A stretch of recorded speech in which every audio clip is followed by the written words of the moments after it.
శ్రీరామ్ జయరామ్ జై జయరామ్. ఐబిఎం ప్రేక్షకులకు నమస్కారం. మీనరాశి వారి ఫలితాలను గనక పరిశీలించుకుంటే సర్వకార్య సిద్ధి, అలాగే ధనం సమయానికి చేతికి అందడము, కుజశనిల ప్రభావం వలన మానసిక ఆందోళన, బుధుడి ప్రభావం వలన మీకు మీ దూర బంధువులతోటి దగ్గర బంధువులతోటి కూడా అనుకూలత ఉండకుండా ఉండడము, అలాగే విద్యార్థులకి మంచి అవకాశాలు వచ్చినట్టే వస్తాయి కానీ ఆలస్యంగా చేతికందే అవకాశం వస్తుంది, ఎదురు చూడడం జరుగుతుంది.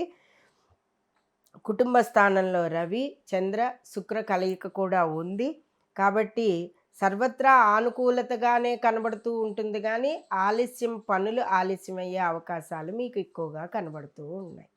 ఇక సర్వకార్యాలలోనూ కూడా గురుడు కష్టంతో కూడిన పనులన్నీ ఇష్టంతో ముందుకు వెళ్ళేలా చేయించి ప్రయత్న కార్యసిద్ధిని చేకూరుస్తాడు. కాబట్టి భగవన్నామాన్ని విడవకుండా ఈ వారం అంతా కూడా మీనరాశి వారు సర్వత్రా విజయం లభించే అవకాశాలు ఉన్నాయి. ఈ వారం అంతా కూడా లక్ష్మీ పూజని ఘనంగా చేసుకోండి. ఆదిత్య హృదయాన్ని పఠించండి. సర్వకాల సర్వావస్థలలోనూ కూడా శ్రీదత్త శరణం మమ అనే నామాన్ని విడవకుండా ముందుకు వెళ్ళడం అనేది మంచిది. ఏ విషయంలోనూ కూడా తొందరపాటు పడద్దు.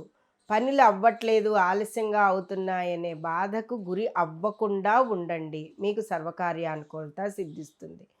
సమయానికి ధనం చేతికి రావాలన్నా లేదా ధనంతో ముఖ్యమైన పనులు ఏమన్నా ఉన్నాయనుకున్నప్పుడు శ్రీ సూక్తాన్ని పఠించండి. మీకు విజయం లభిస్తుంది. విద్యార్థులకు మంచి అవకాశాలు ఉన్నాయి. అలాగే నూతన గృహ నిర్మాణాలు చేపట్టే వారికి కూడా కొంత లోన్లు కాస్త ఈ వారం ఆలస్యమయ్యే అవకాశాలు కూడా ఉన్నాయి. జన్మశని ప్రభావం వలన కొన్నిపాటి ఇబ్బందులు ఉన్నాయి. 70 ఏళ్ళ పైబడిన వాళ్ళు ఆరోగ్యం జాగ్రత్తగా చూసుకోవడం అనేది చాలా మంచిది.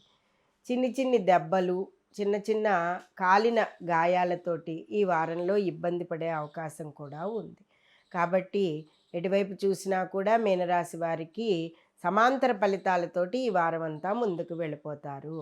ఈ వారం అంతా కూడా శ్రీ సూక్తం పఠించుట, శ్రీదత్త శరణం అనే నామాన్ని పఠించడం వలన, దేవాలయ సందర్శనాల వలన మీరు సర్వత్రా విజయాల బాటలో ముందుంటారు. ఇవి ఈ వారం ఫలితాలు.